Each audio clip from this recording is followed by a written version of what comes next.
I only have one message to give you. I don't care what you think of me. I don't care what you call me. I do care what you do with this information because it is important to our survival as a species. You're listening to the Hour of the Time. I'm William Cooper. Good evening, ladies and gentlemen.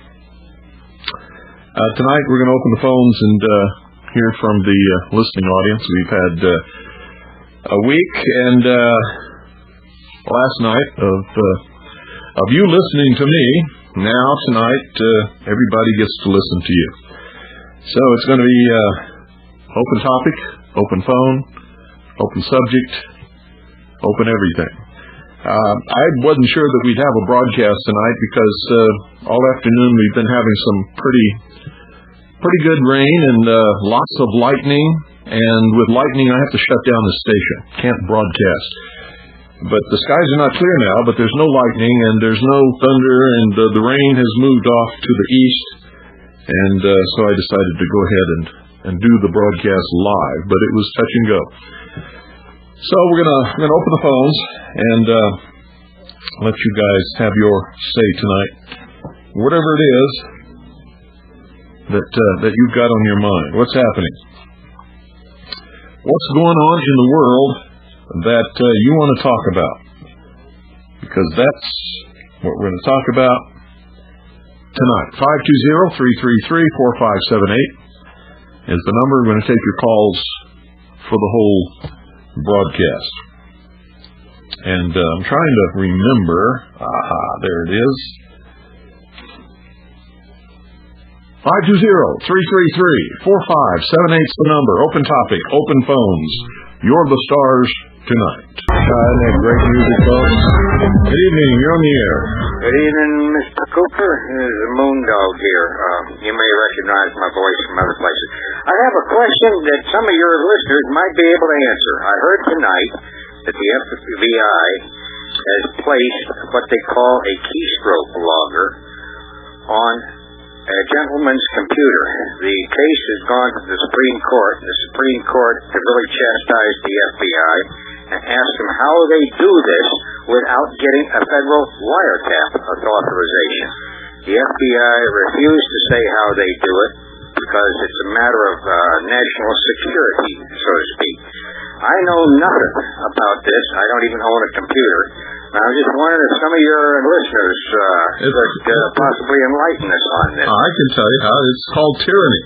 You go in and you scare people and you make them think that if they don't cooperate with you, they're going to get investigated. And just about anybody will do damn near anything for any Fed that comes along because they're too stupid to realize that it's unconstitutional. And that when they allow it to be done to somebody else, they've all when they take freedoms away from somebody else and protections away from someone else, they've also stripped themselves. Well, the whole situation arose because the FBI suspected that this person was using advanced crypto technique for transmitting... I know the case very well, and apparently you two do too. Why are you ducking around the fact that the guy they put this on was a mafia guy? I am not... Hey, if they can do it to him, they can do it to us. That's right, but what I want to know is why are you dancing around it? Why didn't you I didn't know he was a mafia guy. I know he had an Italian name. Then how do you know so much about this case? I just heard it on the radio about an hour ago. Okay, well, he's a mafia guy. He's a member of the mafia. There's no doubt about that. They're investigating him. It doesn't make any difference. But, I hate to have things slanted. If we're going to talk about something, I want the truth out in the open. So, he's under investigation for criminal activity, and they think that he may have been using some code to communicate his criminal activity with. So they bugged his keyboard without a wiretap. How do they do that? Have they got some sort of remote apparatus that can pick all this stuff up? Just exactly like I told you. You see, if somebody has a meth lab, now I'm not condoning meth labs, but I'm using this as an example. If somebody has a meth lab here in this valley, okay, they're buying their chemicals here at the local drugstore or 2 cities away or something like that, and they're making methamphetamine right here. Okay? Gotcha. And they're selling it right here. They're not selling it anywhere else. They're not going across state lines or anything else. Why do the local police, who know damn well the feds have no authority, give the DEA the authority to bust these people and arrest them and imprison them on federal charges when they have no jurisdiction whatsoever, has nothing to do with interstate or international commerce? It must be simply a matter of their own ignorance. It's called stupid police chief. It's called a police chief who's really working for the feds instead of the community, and whenever he does that, he's declaring himself incompetent. In other words, he's saying to his community, I don't have the competence or the knowledge or the skill to handle these drug problems, so instead of trying to figure out how to get that and keep our jurisdiction and not have these incursions by the federal government outside their jurisdiction, I'm going to call them in and let them handle it because that's the easy way out, and it makes me look good. That's lazy, too, besides being stupid. It's also treasonous. Yeah, I hear you. To the state of Arizona. He's allowing an outside jurisdiction to impinge upon the sovereignty of this state. Well, my real question is, how did the feds manage to get a hold of the keyboard signal without actually connecting physically with copper to the computer? Well, that I don't know, but I bet you there's a 14-year-old kid out there who knows enough about computers that he could probably give us the answer in about 10 seconds flat. Well, that's the guy I hope calls next or within the next hour. Okay. Hey, I've said my word. I'll get off and let somebody else get in. Thanks for calling. Good question. Real good question. How are they doing it? And why are they getting away from it? Yes. Gestapo. That's what they really are. 520-333-4543 is the number. Be taking your calls for the whole hour. Good evening. You're on the air. How you doing, Bill? Good. Yeah, I got like a question on a topic about that I know that brings smoke that comes out of both of your ears and stuff. But what that is the elimination of the income tax versus the flat tax. And I know that you say like with the income tax that it's unconstitutional and stuff. And I myself, it's not only unconstitutional, but there's no law passed by Congress that requires me to file and pay it. Right. I've put out a challenge for years now. Not one person can produce such a law. And my problem with that is that what about the revenue to provide for a defense, by the federal government? That's not my problem. My problem is making sure that a Hitler doesn't take over this country and cause us to come under unconstitutional despotic rule. The Constitution gives the government the means to do what it needs to do within its own jurisdiction, including taxes, excises, levies, imposts, duties, all kinds of things. They could even conceivably go into business, and they've already done that, we know. Right. But are you trying to say that we should ignore the Constitution? We should throw our freedoms away so that we can have, what was it you said? Provide for defense. The main role of the federal government is to provide for defense. No, it's not. Purposes, that's not the main role of the federal government. It's not the main role at all. It's constitutional, isn't it?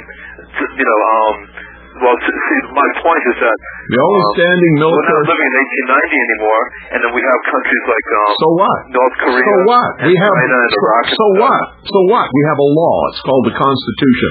I understand that. I understand your point completely. I'm not disagreeing. It's not a point. It's the law. They have to stay within the law. If they're not within the law, then they're committing treason. They have become despots. They become tyrants. They are no longer our government when they do that. And I don't care how they justify it.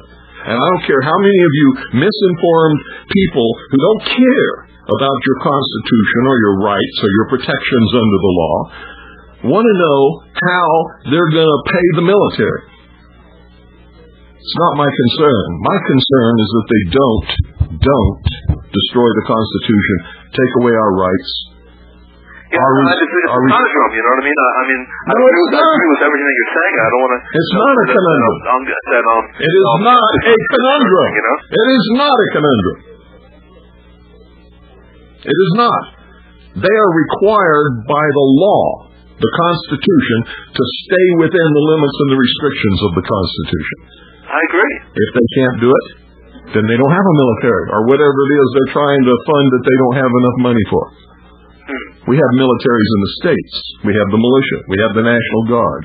Yeah, but the problem is, look what Clinton, during the Clinton years, the Chinese actually used money to influence the election in '96 and stuff by buying up officials and so forth, you know? Yeah. What's the problem with that is that... What's that got to do with income tax? Well, the point being is that the Chinese are making the move with Hudson Whampoa, with the Panama Canal, and moving into our hemisphere. I'm going to ask you again. I'm going to ask you again. What's that got to do with the income tax? For providing a defense. Who's like China and North Korea? Who's in charge of the defense? Who's in charge of the defense? Yeah. Who's the commander? Who's the commander in chief? Bullshit. President. Okay. Now, who bought the president? Well, the Chinese are trying to. The Red Chinese were trying to. According to you, you said they did. Well. So I'm going to ask you again. What's that got to do with the income tax or the defense? And Clinton wanted to sell us down the tubes to the Red Chinese while he was president. He did a pretty good job of it, and we couldn't have won a war with them during his presidency. And it has nothing to do with the income tax. It has to do with official corruption by the socialist, communist, puke fakes, lying traitors in Washington, D.C. Yeah, but no amount of income tax is going to overcome that. Yeah, but what I'm trying to say, though, is that I don't support the income tax per se, but all I'm trying to say is that there's got to be some kind of revenue stream to provide defense against that type. Against countries that are hostile to our interests. Have you ever read the Constitution? Yes, I have. Then what does it say about how the government can raise money? Well, it can be done through tariffs and, like you said, excises and imposts and stuff like that. And lots of other things, too. Yeah. It says Congress can levy a tax. They can even levy a direct tax as long as it's apportioned according to the population of each state. Right. That's true. So, what's that got to do with the income tax? They can levy a tax for as much money as they want. They can take everything out of your pocket that you ever had or ever will have if they want. But they have to do it under the law. Right. And the way they're getting away with it is stupid people like you who don't understand how the law works is willing to say, well, even though it's unconstitutional, it's bad, and even though I don't support it, we need the income tax because we must have a defense. You're stupid. Do you hear me? Thank you for calling. 520-333-4543. I don't cut you any slack, folks, when you're stupid. You see, you might want to give away your freedoms, and if you do, I suggest you go to Cuba. Castro will be happy to take your freedoms, provide you with a military, give you a machete, and designate a portion of the cane fields for you to cut, and you can be happy. Good evening. You're on the air. Hello, Mr. Cooper. This is Marie from Colorado. Hi, Marie. Hi. When you took your vacation at the end of June, the beginning of July, one of the broadcast programs that WBCQ ran was the program that you had where you asked people to call in and tell you who they were going to vote for and just a brief why. And sometimes you'd ask them, like someone who said he was voting for Howard Phillips or another person who said they were voting for Charles Collins or something like that. Yeah. You asked, do you really think he has a chance of getting in? And that person paused for a moment, and then he said, well, I think if enough of us vote for him, yes. And then at the end of the program, you told us to all look at Article 2, Section 1 in the Constitution. Right. And that everything is basically, your vote counts at the local and state level, but the Electoral College is the one that puts the president in. That's exactly right. And my husband and I were rather surprised at that. So we have this little booklet that has the Constitution, Bill of Rights, Declaration of Independence, and it came from Liberty Lobby, and we picked it up at a gun show. Uh-huh. And so we looked it up, and sure enough, I read it all out loud to my husband, and we were there like, wow, we actually, as citizens, should be more involved at the state level where everything really counts. with this electoral college. That's right. And we were really surprised because you never hear anybody promoting that. Well, you know why? Because very few people, until I started challenging people in this broadcast many years ago, very few people in this country have ever seen a copy of the Constitution, much less read it. They don't even know what their country is. And the only place you can find it is in that document. That is where the United States of America dwells. Nowhere else. Yes, that's true. So anyway, I have this little booklet of the Constitution out, and you are right when you said it's not very long, and it's written in plain English, and so it was on the kitchen table for a couple of days, so I picked it up and I read it. And I was very, very impressed. You're right. It's not long, and it is in plain English. Yeah. But what really impressed me, and I just have to tell you this, and folks, if you haven't picked up a Constitution yet, read it. You'll be very impressed. Article 1, you don't go too far into it, just Section 8, it's the duties of Congress. Right. And it's like, wow, is that all they're supposed to do? That's all they're supposed to do. And look at all the other stuff they got their fingers into. Yeah. Where they don't belong. Exactly. There's nothing in there about they're not, my goodness gracious, they're not supposed to blackmail the states into doing what they want them to do. There's nothing about being involved in education, in child care, and absolutely nothing in social services. Actually, the Constitution forbids it. The Constitution says that not any of the states can make a treaty with any other state. Yes. When the state of Arizona makes an agreement with the federal government to get money from the federal government so that they can build highways, and there's strings attached that says if they do that, they have to teach our children certain subjects and use certain textbooks, that is what's called a treaty. An agreement between states is a treaty. The state of Arizona is a sovereign state, and the United States of America is a sovereign state. It's forbidden. It is absolutely forbidden to do that. And also, I'm not sure I'm reading this right, but on where it comes to Article 3, where it talks about the Supreme Court, and in listening to the debate where Bush and Gore were debating, and the subject came up about the Constitution. So I really, after listening to you, I kind of pricked up my ears, even though I never read the Constitution since I was in high school.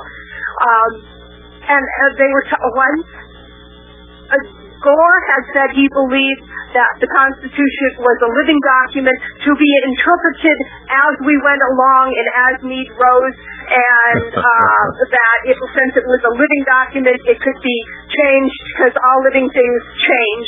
And I thought that sounds kind of hokey. And then Bush came back with, well, this is where we disagree. I believe that a law is set in stone or something to that effect, he said, and that it should be applicable for all people at all times, and so that you know what it is said and that it cannot be changed to suit whatever situation you're in.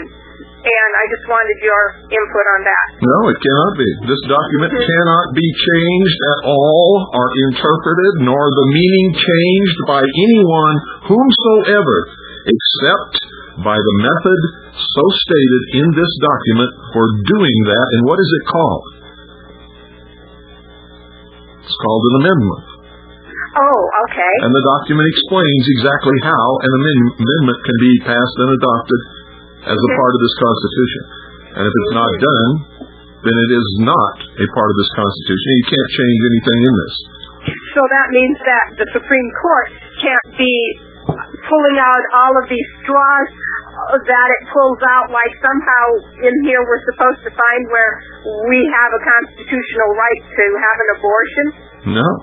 I didn't think so. I didn't see anything in there because I thought, let me see if they see anything about having an abortion. No, the Constitution divided the power amongst three branches of government. The executive, the judicial, and the legislative. The executive and the judicial cannot legislate. The legislative cannot perform executive tasks, nor give orders to the military forces, nor can they perform the judicial functions of government. But here's what the Supreme Court is doing. The Supreme Court, when it does that, is grabbing the power of the the legislative branch. They're legislating. You can't have an amendment to the Constitution except through certain means, and they all involve Congress. Mm-hmm. Well, isn't the judicial branch of the states doing that when, like here in Colorado, we passed that by popular vote, not this past election, but the one before, about the homosexuals, not giving them special minority status, like handicapped people and that. And then the all people must judicial went and overturned it and says, well, that's not right. Well, and it's like, where did the power of the people come in when we vote something and then it's overturned? It has nothing to do with the power of the people or the power of the state Supreme Court. It has to be according to the law. And the law says all citizens must have equal status under the law. Therefore, you cannot grant special protection or special status to one group, minority or not. That's unconstitutional in every state and in the United States. That was a political decision, and your Supreme Court legislated against its own Constitution to give special status to a group of people, making them, and actually making you, not equal under the law. That's correct. Yes, it elevates that group above all other citizens under the law, and that is wrong. That's despotism. Yeah. And it only happens in democracies. And if you want to find out what kind of government we have and what kind of government we're guaranteed, read Article 4, Section 4. Article 4, Section 4. Yep. Okay, that's about amendments. Nope. Article 4. Section 4. Oh, I memorized the Constitution years ago. The United States shall guarantee to every state in this union a republican form of government, and shall protect each of them against invasion, and on application of the legislature or of the executive, when the legislature cannot be convened, against domestic violence, period. Mm-hmm. So what is all this talk about a democracy? I don't know. Democracy is a form of despotism. It is tyranny of the majority over the minority. Mm-hmm. Yes, and what people don't seem to understand, like here in the news, at least our local news here is talking about how they're going to try and keep up this wave of trying to change the electoral college, so the president is voted in by a direct vote of the people, and what people don't seem to realize is the pressure that can be put on them and manipulated, like you read in all of these different foreign countries all over, some with people standing out there with machine guns knocking on your door, your place of business saying, hey, you better vote such and such a way. And here in the United States, you think that can't happen here? Sure it can, but you wouldn't want it to happen anyway, because most people are ignorant and too stupid to vote for president. They don't even know what their country is. They don't know anything about the Constitution. They don't know when somebody's a good candidate or a bad candidate. They haven't got the slightest idea. They vote from emotionalism, or because somebody looks nice on television, or they like the way they sound, or they're telling them they're going to give them something. They're not voting in the best interest of their state, their community, or of this country. Mm-hmm. That is very true. They vote out of ignorance and stupidity and selfishness, greed. Oh, especially. The founding fathers knew that. They wrote about it. They talked about it. That's why they gave us the Electoral College. And the electors were supposed to be chosen by the legislatures. But they worded it wrong. They said the method to be chosen shall be determined by the legislature of each state. When what they really intended or meant was that the legislature choose the electors in order to more properly represent the sovereignty of the state and the people who lived in that state. Mm-hmm. So the legislatures in most states have a popular election to determine who the electors are going to be. And all these years, the American people thought they were voting for president, when they were voting for Joe Blow, the car dealer, who's going to go be an elector. And they don't know that Joe Blow doesn't have to vote the way they want him to, even though state law may require him to, because once he becomes an elector, he's no longer subject to state law but to the dictates of the Constitution, which says he can vote any way he wants to. Oh, that's fascinating. Isn't it? Yeah, it sounds like I should go and find out where I could get a copy of our state constitution to find out what it says. That's right, because I'll tell you something that you don't understand, and most Americans don't understand. Your first loyalty is to God. Right. Your second loyalty is to your family. Yeah. Your third loyalty is to your state. Your fourth loyalty is to the United States of America. Then, you know, in our textbook, the Civil War is written up all wrong.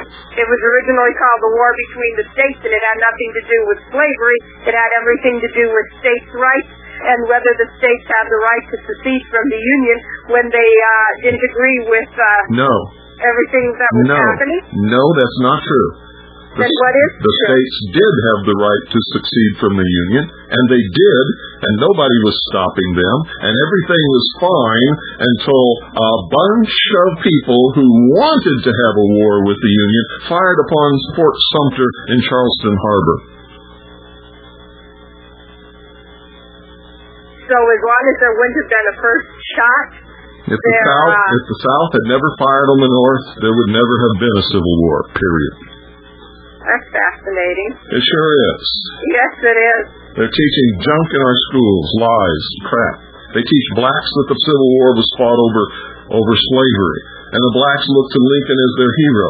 Lincoln didn't want to free the slaves. In fact, he said that he was never going to do that.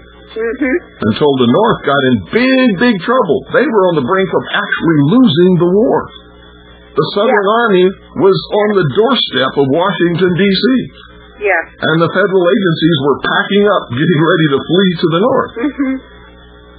When Lincoln gave the Emancipation Proclamation in the hopes that the slaves would rise up against their Southern masters. But it didn't happen. No. Almost everybody in this country is laboring under lies, deceptions.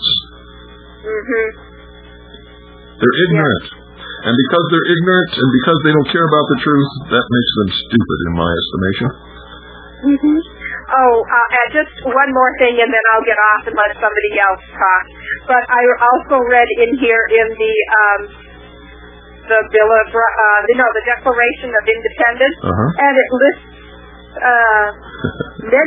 many reasons why the colonies felt they had a right and a duty to, before God and their fellow citizens, that they should go and be separated from Britain. And I'm reading some of this stuff, and I'm thinking, you know what? A lot of this most of it actually is happening today. And hundreds of times worse than it ever did when our founding fathers made that fateful decision. So, anyway, I just wanted to say thank you.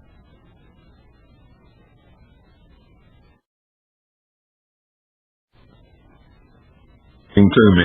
Most people have listened for years and they still don't have a copy of the Constitution. Still haven't read it. Still haven't got a clue.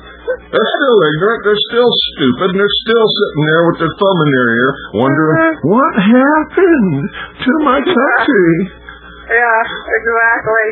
Okay, you take care and God bless you. Thank you for calling. Okay, you're welcome. Bye-bye. Seek ye the truth, and the truth will make you free. Good evening, you're on the air. Hello? Yeah, hi. Hello? Okay, can you hear me? I've said hello twice. Okay, I'm sorry. What do you want me to say? Well, fans ringing in my ear. The way they do it, Bill, is that, are you familiar with Tempest? Now, what exactly are you talking about? The FBI getting in the guy's computer. Okay. Monitoring it. Okay. All computers radiate. I'm familiar with Tempest, but not everybody is. Okay, all computers radiate. If they can get it within the close proximity of wherever the computer was, they just pick it up on the radio. Well, they can see your screen that way. Oh, yeah. But they're talking about tapping the keyboard. Oh, they physically tapped it. Physically, in some manner, tap the keyboard. Well, they wouldn't have had to unless the guy had a screener. It's not the point. The point is, the point is, that's what they're doing. They're physically tapping the keyboard. Well, that's right, and it's against the law, regardless, unless they could prove the guy done something wrong. I think they're illegally entering the house and doing it. That's what I think, sure. But I don't know that. Well, there's another scam now with internet providers, for example, like mine. They do it under a guise of providing email screening, but it's all routed through a place in California, which I'm sure is a shell operation for the FBI or CIA or one of those. How do you know that? Because I hear this all the time, but it's, depending on who you listen to, it's in Virginia, or it's in Montana, or it's a special hub down in Texas. Oh, no, you run a trace route. Pardon? You run a trace route, and it'll show you where the guy's at. Show you where what guy's at. All you can do whoever the screener is, okay? All you can do with a trace route is find out where your email goes before it gets to where it's delivered. Oh no, but I can run a trace route and tell who the screener is. How can you tell? All you can tell is what hubs it goes through. Okay. And it could be routed through all different kinds of hubs, and one day it might go through northern route to where it's going, and another time it might go through the south. Exactly. So how do you know it's going to some hub and there's a screener there? Because I ran the trace route on the provider that does the screening for my ISP, and he is located in, I believe, somewhere in... How do you know he does a screener for your ISP? Pardon me? How do you know he does screening for your ISP? Because it was, the guy announced it. Most people don't understand what's going on, but it was all email to me, and I'm sure other people too. It routes through this screener, and then it comes back to your ISP. How do you know it's a screener? You haven't answered my question yet. Because that is the way it's advertised. They do it under the guise of, and they do filter junk mail. How do you know that? Because I get messages from them. Messages from who saying what? From the screener saying we have quarantined such and such pieces of mail, blah blah blah. But the crux of the thing is that all of my mail goes through them. They have absolutely no right to do that unless you agreed to it when you signed the contract with the ISP. Oh, the ISP put that in. Doesn't matter. It doesn't bother me. It doesn't matter. They still do not have any right to do it whatsoever unless you signed a contract agreeing to allow them to do it. Well, and it should bother you. Should bother everybody. Yeah, it bothers me. When it boils down to your choice is either go to a different ISP or just continue. I have nothing to hide. I'm absolutely amazed at that. It's no different than somebody at the post office opening every letter that you send and every letter that you receive and reading it. Would that bother you? Oh, yeah. Oh, yeah! Wow, light just came on. Another stupid sheeple. Where are you people coming from? Thanks for calling. I bet that woke some people up. Oh, I don't care.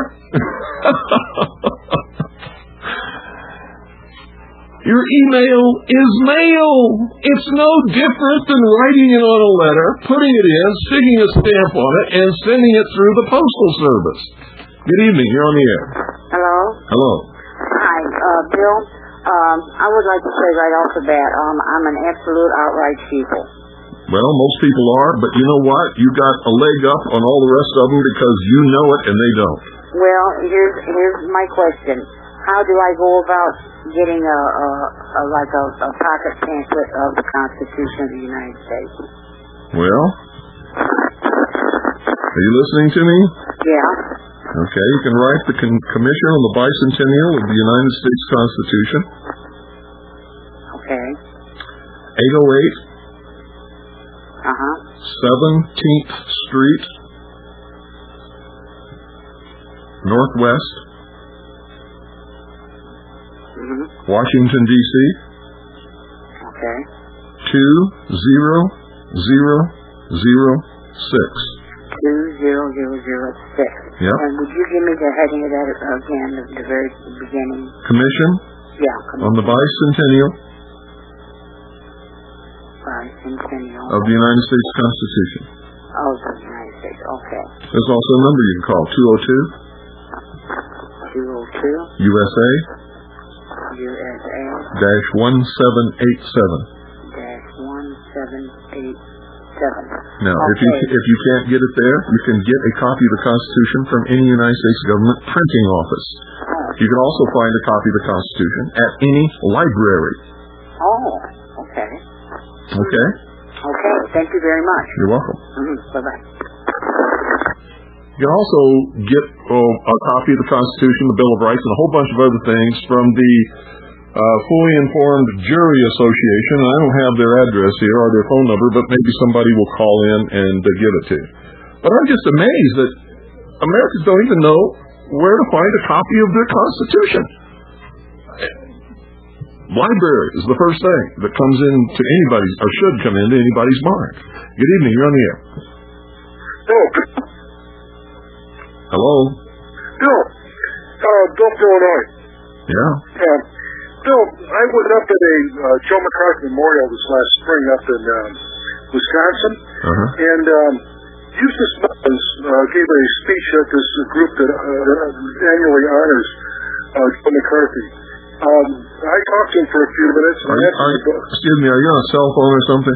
Yeah, I am. Get off and call me back on a regular phone. Okay. It's really bad connection. Really bad. Okay, I'll call back. All right. 520-333-4543 is the number.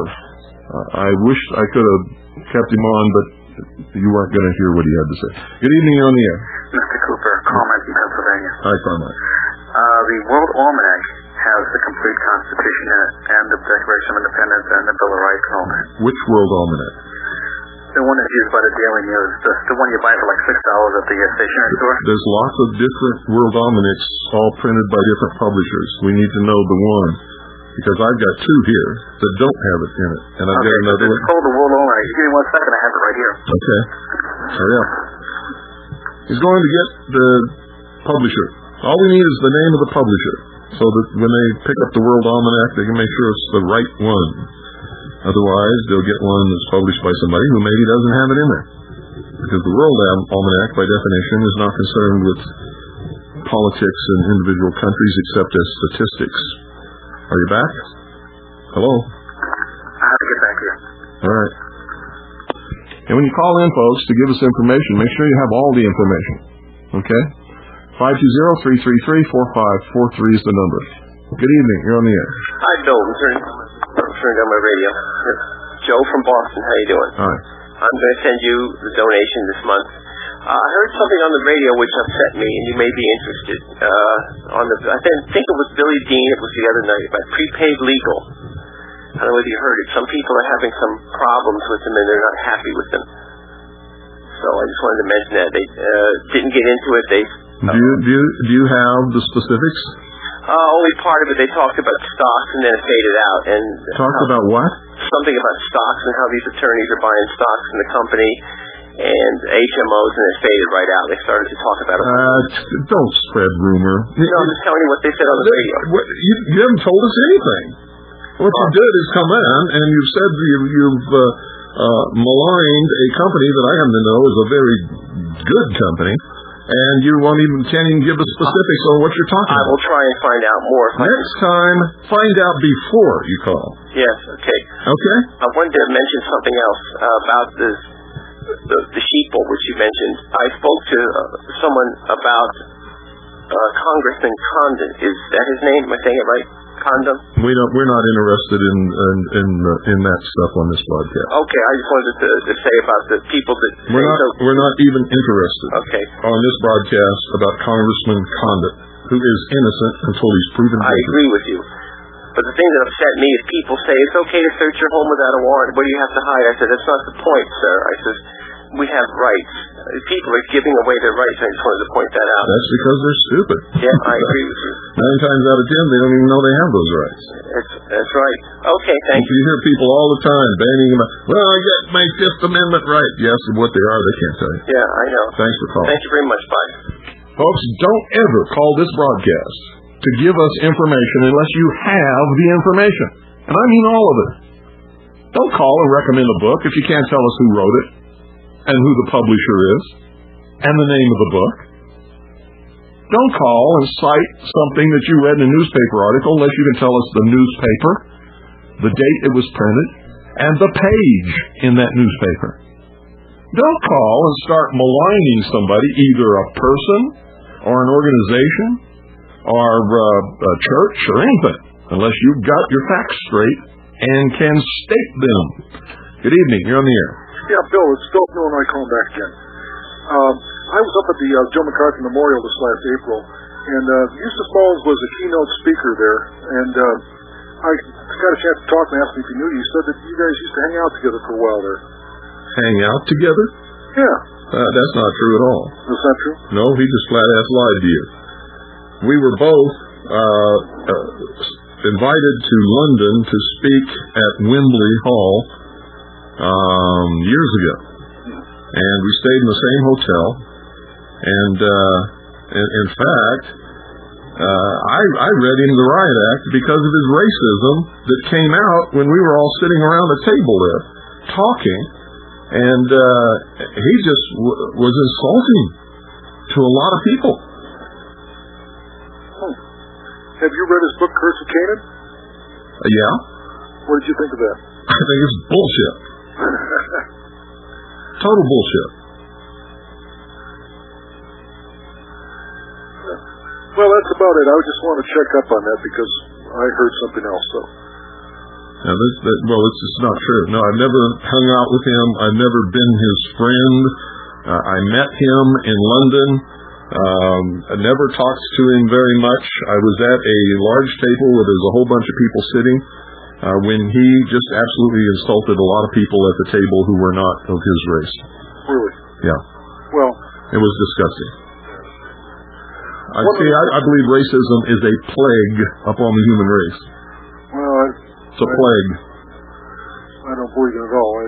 I pretty much, my business, I work with everybody. And there's two things in this world that cause most of the problems that everybody, well, three things actually, most of the problems that we ever have, whether they're on an individual local level, or a state level, or a national level, or an international level, and that's greed, religion, and racism. If we could eliminate those three things from our society, we'd pretty much have it made. Now, I'm not talking about religion as your own personal religious views. I'm talking about churches, big churches with lots of money that tell people what they're supposed to believe and make them act in certain ways that sometimes causes terrible things to happen in this world and in this country, in this state, everywhere. Okay? Yeah, thanks for calling. You're welcome.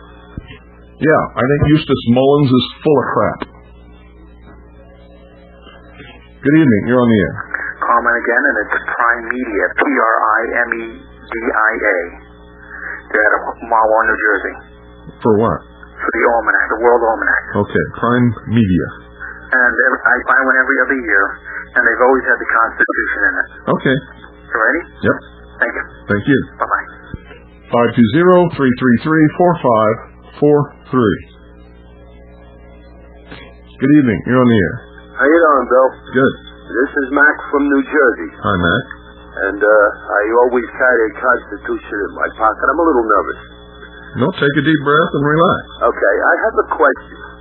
I have made out a little note that I keep sending my congressmen and my senators, and I never get answers from them. And you're still sending the note? Yes, and I Why? want to know... No, wait a minute. Let's back up now. Okay. You've been sending it. How many times have you sent it? I sent 4 times to Saxton. Okay. I sent it to Bradley when he was in. Lortenberger. All these people previously... Wait a minute. I asked you a question to get an answer. I got my answer. Now I'm going to ask you another question. Okay. Why are you still sending the note? Because I want to know whether the Constitution is still in effect or it isn't. But they've already told you something already. They don't care about you or your question, and they're not going to answer it. Thank you. That's your answer. I know that. Okay. But what I'd love to do is get a signature that would tell me that. They're not going to give you a signature that will tell you that. Okay, so I'm on my own. Because the minute they do that, they know you have a right to take up arms against them. And that's exactly why I want them to... I was figuring maybe I could send it, The Supreme Court has already said the Constitution's not in effect. It says, wherever treaties conflict with the Constitution for the United States of America, the treaty shall take precedence. Whenever there's a conflict between the United Nations and the Constitution for the United States of America, the United Nations Charter will take precedence. And any judge considering such cases shall have copies of both in front of him. It's a Supreme Court ruling. Okay. I keep trying to tell people that when we joined the United Nations and passed the UN Participation Act in way back then, right after the war, we joined a world government in formation. And the United States of America has been the responsible party that created that world government, gave them the land to put their buildings on, sent people to write the United Nations Charter, have funded them over all of these years. And it is the avowed and stated policy of the United States government to create a world government, disarm all peoples and all nations, create a world police force, and all of that is treason. And it's all out in the open. Nothing is hidden. It's all available to anybody who wants to look for it. I'm well informed on that. Then why I are read you... your book 3 times, and I started years ago with Philip Wiley's Generation of Vipers, and I've been on this since then. But you've answered my question. I know I'm on my own. No, you're not. I'm with you. I understand that. That I do understand. There is nobody in Washington, D.C. who is not committing treason, and they all know that they're committing treason. Right. I wrote Chuck Schumer on that, too, and I didn't get a damn letter. I called them a traitor. Yes, they are. And I never get an answer from that either. They are. I did write Whitman when she got in there, down here in New Jersey. I'm a little crazy, so I told her to secede and all this, but I never got an answer, but I did get a phone call. Having said that, though, you answered my question, and thank you very much. Thanks for calling. Adios. 520-333-4543 is the number. Taking your calls for the whole hour. It's open topic, open season, open subject, open mouth, insert foot. Good evening, you're on the air. Hello? Turn your radio off. Goodbye. Can't handle that, folks. You ought to know by now, whether you ever call this program or not, just from listening to other programs, that when you call a radio show, you have to turn your radio off. Not down, but off. She just about blew my eardrums out. You have no idea how much that hurts. 520-333-4543. Good evening, you're on the air. Hey, Bill. Hi there. The former governor of Massachusetts, Paul Cellucci, is now the U.S. ambassador to Canada, and I have him quoted in Canadian National Post saying that there could be a NAFTA plus relationship. They're calling for harmonization of border controls, law enforcement, energy, environmental, and immigration policies.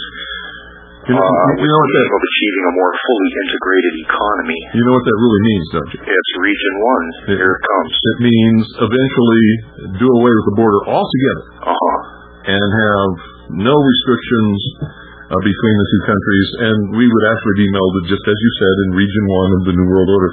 The only other one that would have to be, and this is what NAFTA and GATT's all about. The other one that has not been brought in yet is Mexico. Region 1 of the New World Order is the United States, Canada, and Mexico. He says we have to talk about being more consistent in policies. We don't want Canadian citizens or U.S. citizens to be spending 3 or 4 hours trying to cross the border. No one wants to go down that road. We need to use technology and some more consistent policies to make it more convenient. Sure. Yeah. Well, you talked about that over 10 years ago, but that, here we have it in, I told everybody. The impetus is there, and we know it. Yeah, I told everybody that it would absolutely happen. Do you know when GATT was first signed? Yes. When? 78? Nope. In the 1920s. Well, I didn't know. 1978 was just an update, a revamping of GATT. That's why it's always been easier to go across the Canadian border and easier to stay longer than it is to go across the Mexican border. Right. And stay. That's been enforced since the 1920s. Fascinating. Yeah, isn't it? I loved your response earlier to the caller about his email being quarantined. Yeah. That was hilarious. Well, it ought to be hilarious. I couldn't even believe that I heard it. No, neither. It was funny. Thanks, and good night to you. You're welcome. Thanks for calling. 520-333-4543. Don't forget, folks, when you call, turn your radio off, please. Good evening. You're on the air. Yeah, Bill? Yeah. Yes, I just purchased a real interesting book. It's John Quincy Adams, Letters on Freemasonry. Uh-huh. And I'm really amazed at some of these forefathers' ability to express the king's language. I mean, it's absolutely amazing. Nobody understands the language today, and one of the reasons is so that you won't understand the law. These guys are, this John Quincy Adams, he's brilliant. He's an amazing writer. And if you're interested, I can give out the publishing company of this. Go ahead. Everybody should read it. Okay. I don't want to plug anybody. I can tell who I got it through. Is that all right? No, just give the name of the book, the author, and the publisher. All right. And they get the book from their own sources. Okay. John Quincy Adams, Letters on Freemasonry. And it's Rivercrest, that's all one word, Publishing. 1708 Patterson Road. All they need is the name of the publisher. Okay. Who's the author? Oh, John Quincy, I'm sorry.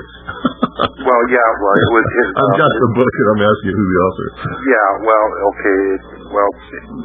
Go ahead. Yeah, it's, well, it was by John Quincy Adams. According to the guy who's putting out the book, who's reprinting it, it hasn't been available to the public since, like 1847. Well, here it says, Letters on Freemasonry was originally published in 1833 as Letters on the Masonic Institution. This uncut, unabridged, and unrevised edition was published under its current title in 1847 by T.R. Marvin Press in Boston. Yeah. And it talks about John Quincy Adams and his respective letters to other members of this state back in the Union then. Who was John Quincy Adams? Pardon? Who was John Quincy Adams? John Quincy Adams was the son of John Adams. Very good. What else is he? President. There you go. And I'm about a half of a sheeple, and I'm really starting to. Hey, that's okay. You know, I could never have learned what I've learned, and I could never be doing what I do now unless at some point I realized that I had been ignorant all my life, that I'd been relying on other people to tell me the truth, and they hadn't been doing it, and that I was a sheeple. And that I was stupid and I had to change that. And before I did those things, I could never have made any changes or learned what I've learned and be able to pass that on to my listening audience and many other people. Common sense. I mean, if a person is a stupid person, but people is to get themselves some education. You'd be amazed at how people resist that. Yeah, I know. Yeah. We're out of time. Okay. Thanks for calling. Thanks a lot for your encouragement. You're welcome. All right. Well, folks, oh my goodness, we're out of time. And so, good night. God bless each and every single one of you. Good night, Annie, Pooh, and Allison. I love you.